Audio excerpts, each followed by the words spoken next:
शेतकरी मित्रांनो, स्वागत आहे आपले सर्वांचे पुन्हा एकदा आपल्या सर्वांच्या आवडतीच्या कृषी मित्र विशाल या यूट्यूब चॅनलवरती. मित्रांनो, आज या व्हिडिओच्या माध्यमातून कापूस पिकावरती नेमकं पहिली फवारणी कोणती करणं गरजेचं आहे, का करणं गरजेचं आहे, तशा तर आपल्या भरपूर साऱ्या रील्स अवेलेबल असतात, परंतु डिटेल माहिती, सखोल माहिती आपण यूट्यूब चॅनलच्या व्हिडिओच्या माध्यमातून इथं देण्याचा प्रयत्न करतो.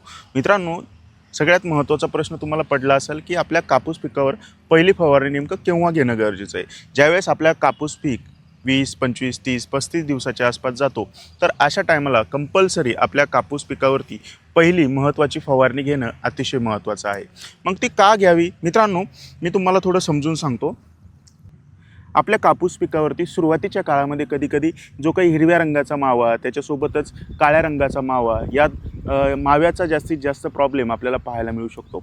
आणि सुरुवातीच्याच काळामध्ये दुसरी सगळ्यात महत्त्वाची कीड म्हणजे जो काही हिरवा तुडतुडा असतो तर या हिरव्या तुडतुड्याचा आपल्या कापूस पिकावरती जास्तीत जास्त प्रादुर्भाव पाहायला मिळतो. आता मावा आपल्याला सहजासहजी डोळ्याने दिसतो, काळ्या रंगाचा असतो. आपल्या कापूस पिकाच्या पानातला पूर्णपणे जो काही रस आहे तर तो शोषून घेताना आपल्याला पाहायला मिळतो. आणि जो काही हिरवा तुडतुडा आहे मित्रांनो, हिरव्या तुडतुड्याचा जास्तीत जास्त प्रॉब्लेम झाल्यावर आपल्या कापसाचे जे पान आहेत तर ते असे वाटीसारखे झालेले पाहायला मिळतात. पानाच्या ज्या कडा आहेत तर ते आपल्याला जळालेले पाहायला मिळतात. पानावरती असे पिवळ्या रंगाचे धब्बे पडलेले आपल्याला पाहायला मिळतात आणि हिरवा तुडतुडासुद्धा सहजासहजी आपल्याला डोळ्याने दिसतो.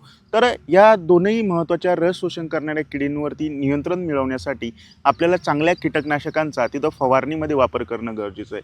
मी तुम्हाला या व्हिडिओच्या माध्यमातून 3 वेगवेगळे जबरदस्त नवीन कीटकनाशकं सांगण्याचा प्रयत्न करतो आहे, ज्याच्यामध्ये आता आपल्याला समजून घेणं गरजेचं आहे की आपल्या कापूस पिकावरती अटॅक किती आहे. त्या हिशोबाने आपल्याला जे काही कीटकनाशकं आहेत तर त्यांच्यावरती खर्च करणं आहे. तर सगळ्यात महत्त्वाचं म्हणजे नॉर्मल थोडाफार अटॅक असेल तर अशा टायमाला तुम्ही इमिडाक्लोप्रिड हा घटक असलेला सुपर कॉम्प्युटर या नावाच्या औषधात सुद्धा वापर करू शकता 8 ते 10 मिली प्रति 15 लिटर फवारणी पंपसाठी. किंवा शेतकरी मित्रांनो, अटॅक थोडा जास्त आहे, तुडतुड्याचा पण अटॅक आहे, तर अशा टायमाला तुम्ही फ्लुनिकॅमिड 50% हा घटक असलेलं उलाला सारख्या कीटकनाशकासुद्धा वापर करू शकता 8 ग्राम प्रति 15 लिटर फवारणी पंपसाठी. याने हिरवा तुडतुडा 100% जाईल. जो काही मावा आहे तर तो सुद्धा आपल्याला 100% तिथं गेलेला पाहायला मिळेल. किंवा शेतकरी मित्रांनो, एक नवीन टेक्नॉलॉजी वापरून नवीन कीटकनाशक मागच्या वर्षी मार्केटमध्ये कृषी दुकानात उपलब्ध झालेलं आहे. तर त्याच्यामध्ये नायटेपायरम 25% हा टेक्निकल घटक असलेलं तुम्ही कोरोमंडल इंटरनॅशनल कंपनीचं इन्व्हेक्टो या नावाचं सुद्धा एक जबरदस्त कीटकनाशक आलेलं आहे. तुमचा मावा असू द्या, तुमचा तुडतुडा असू द्या, तुमची पांढरी माशी असू द्या, थ्रिप्स असू द्या, या महत्त्वाच्या 4ही रस शोषण करणाऱ्या किडींचा जर सुरुवातीच्याच काळामध्ये तर अटॅक नसतो, परंतु जर असेल तर अशा टायमाला तुम्ही इन्व्हेक्टो या कीटकनाशकाचा वापर करू शकता 16 ग्राम प्रति 15 लिटर फवारणी पंपसाठी. मित्रांनो, या 3 कीटकनाशकापैकी कोणतंही एक कीटकनाशक निवडा. आणि आता इथून पुढं दुसरी म्हणजे आपल्या कापूस पिकाची जोमदार वाढ होण्यासाठी, आपल्या कापूस पिकाचे फुटवे वाढीसाठी आपल्याला काही टॉनिकचा वापर करायचा आहे.